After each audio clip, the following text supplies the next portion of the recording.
आज हम एक ऐसे डॉग ब्रीड के बारे में बात करेंगे जो दुनिया भर में मशहूर है। आपने इन्हें अक्सर पुलिस के साथ क्राइम सॉल्व करते हुए या आर्मी के साथ बॉर्डर पे खड़े देखा होगा।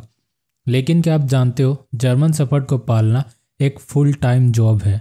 आज बार्किंग बाबा इस ब्रीड के बारे में आपको वो सब बताएगा जो एक न्यू डॉग ओनर को जर्मन शेफर्ड लेने से पहले पता होना चाहिए।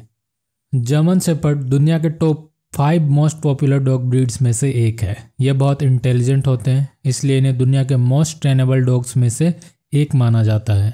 ये बहुत लॉयल होते हैं, एक बार बॉन्ड बन गया तो जिंदगी भर साथ निभाते हैं। ये एक वर्सटाइल डॉग ब्रीड है, इसलिए आपने इन्हें पुलिस या मिलिट्री में काम करते देखा होगा और ये फैमिली और गार्ड डॉग दोनों बन जाते हैं। ये बहुत प्रोटेक्टिव होते हैं, इसलिए आप अपने फैमिली के लिए एक लिविंग सिक्योरिटी सिस्टम की तरह काम करते हैं। Types of German shepherd. देखो, जर्मन शेफर्ड है तो एक ही ब्रीड, लेकिन लाइन्स और लुक्स के हिसाब से इनको अलग अलग कैटेगरीज में बांट दिया गया है। पहला, अमेरिकन सो लाइन।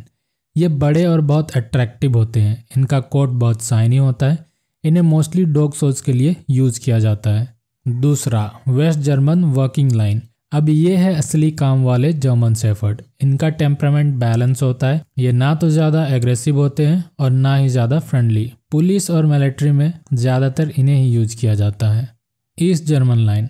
इन्हें कोल्ड वॉर के दौरान बॉर्डर सिक्योरिटी के लिए बनाया गया था। ये स्ट्रॉन्ग, डिसिप्लिन और बहुत ही मस्कुलर होते हैं। Check working line. ये हाई एनर्जी और एक्सट्रीम ड्राइव वाले हैं। इन्हें मिलिट्री और सिक्योरिटी के लिए बेस्ट माना जाता है। Personality and temperament. जैसा कि मैंने पहले भी बताया कि ये एक हाईली इंटेलिजेंट, लॉयल और प्रोटेक्टिव डॉग ब्रीड है।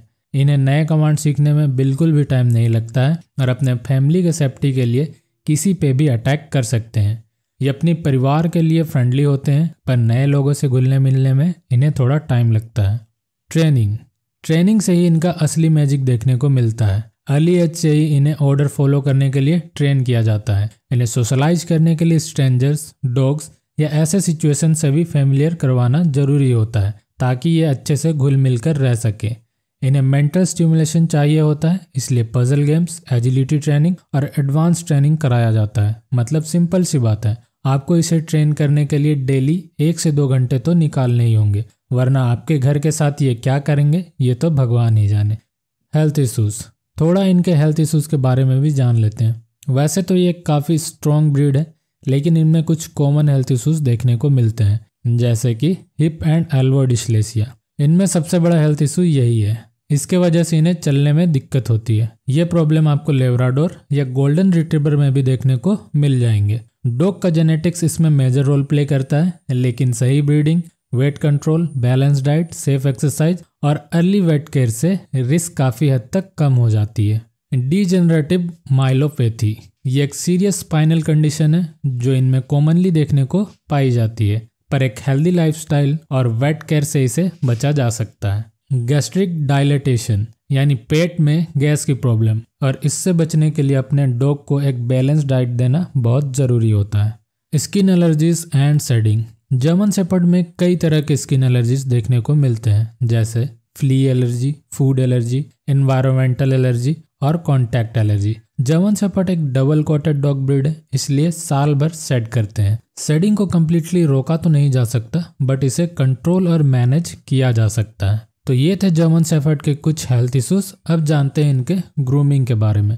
जर्मन शेफर्ड एक डबल कोटेड डॉग ब्रीड है, इसलिए इनकी ग्रूमिंग थोड़ी एक्स्ट्रा केयर मांगती है। रेगुलर ग्रूमिंग करने से शेडिंग कंट्रोल होती है, स्किन एलर्जीज कम होती है और कोट हेल्दी एंड शाइनी रहता है। इन्हें हफ्ते में 3 से 4 बार कंघी करना होता है, और जब इनका शेडिंग का सीजन चलता है इन्हें और भी ज़्यादा ब्रशिंग की ज़रूरत पड़ती है। इन्हें 4 से 6 हफ्ते में एक बार नहलाना होता है, और उसके लिए हमेशा एक अच्छा डॉग शैम्पू यूज करना चाहिए। और ध्यान रखें, ज़्यादा फ्रिक्वेंटली नहलाने से इनका कोट ड्राई और इची हो जाता है। हर 3 से 4 वीक में इनका नाखून भी काटना होता है। अगर वॉकिंग से नेचुरली ग्राइंड हो रहे हैं तो आपको ज़्यादा ट्रिमिंग करने की ज़रूरत नहीं पड़ेगी। हर 2 हफ्ते में कान चेक करना होता है, और vet approved ear cleaning solution से इन्हें आराम से साफ करना होता है। अगर बैड स्मेल या रेडनेस दिखे तो तुरंत वेट को दिखाना होता है, क्योंकि कान में हमेशा इन्फेक्शन का खतरा बना रहता है। एक अच्छे डॉग टूथपेस्ट का यूज करके हफ्ते में 2 से 3 बार ब्रश भी करवाना होता है, ताकि इनके दांत हेल्दी रहे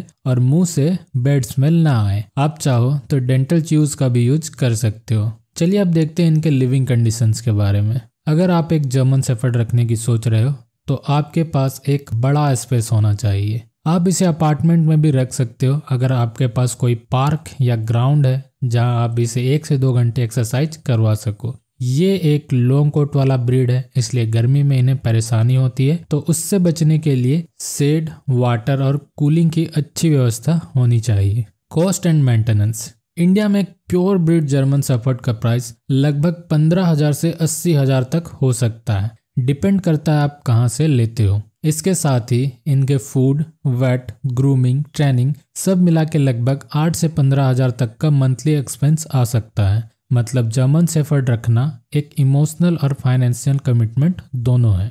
तो अब सवाल बनता है, क्या आपको एक जर्मन शेफर्ड रखना चाहिए?